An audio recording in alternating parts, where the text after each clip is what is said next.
how did you overcome all the fear in the beginning? Essentially, I didn't have a lot to lose. What is up? We are hiking in Sedona and got here a little late. Got here actually at around 3 o'clock. The sun starts to set at around 5 or 5:36, which means we got about a few hours good hiking before head back home. Just look at this view. So I'm gonna take this as an opportunity to answer some of the questions that I got on Instagram. First up, what is your dog's name? His name is Wase. Wase means lightning in Anishinaabe-Mowen, which is the language that our people speak. I'm Potawatomi. I named him Wase because I grew up with my dog. Her name was Thunder. She was a golden retriever. She was very cute. And I knew when I got a dog that I wanted to name him something similar. So I landed with Wase. Absolutely love him. Another good question is, how did you overcome all the fear in the beginning? I want to make a full video on this. Let's break down my story, but essentially, I didn't have a lot to lose at the beginning.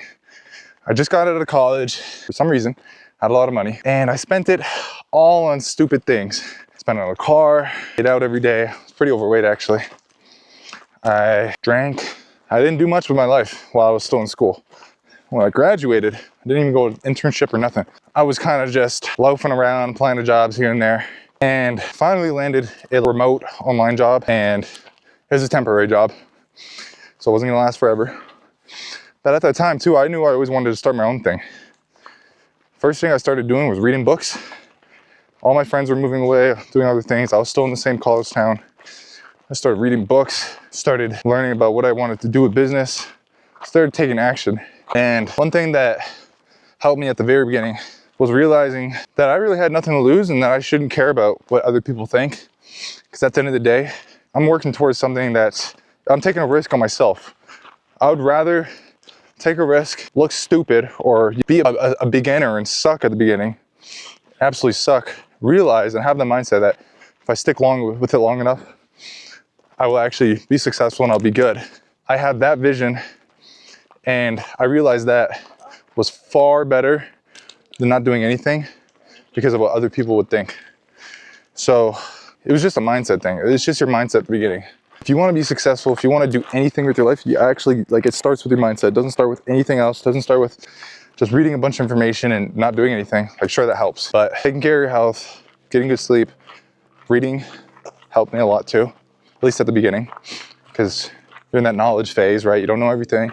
You just gotta learn, suck at it, try, learn, fail. And then, I don't know, it kind of was a dragged out answer, but the beginning was just realizing that you have to zoom out and realize that you only get one life. So why would you waste it on caring what other people think and trying to fit in with other people?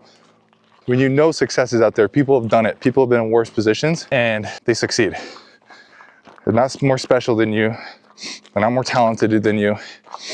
They just must know something that you don't. So that being said, just go out there and do it. Okay, another question. How did you get into this industry or learn marketing? I got into it very beginning. I used to run a drone business. Now, you can go ahead. This is why I moved out here. Another question I want to answer is, what keeps you going every day? Now, I'd be lying if I said that every single day was just go, go, go, perfect. Some days I have my moments where I just want to rest or I just want to sleep. Now, when I hit those low moments, there's definitely, you can't rely on motivation to always get you, because there's going to be days where your motivation is low. So just realizing the biggest why, right? Zoom out. What's the biggest reason? Why am I doing all this in the first place? Really just I have bigger goals of retiring my family. I want to become a certain person for my children. I want to set myself up for my future. And I want to see my family succeed. I want to be able to send my nephew or cousins to college. And so you just have to zoom out and look at the deeper reasoning to why you do everything you do. For me, it's those personal reasons. For you, it might be something else, right? What really motivates you deep down? That's what keeps me going every single day, is I like to think of those things, the deeper reason, right? Motivation, it's only comes and goes, but there's definitely some things underneath that where you have to look a lot deeper.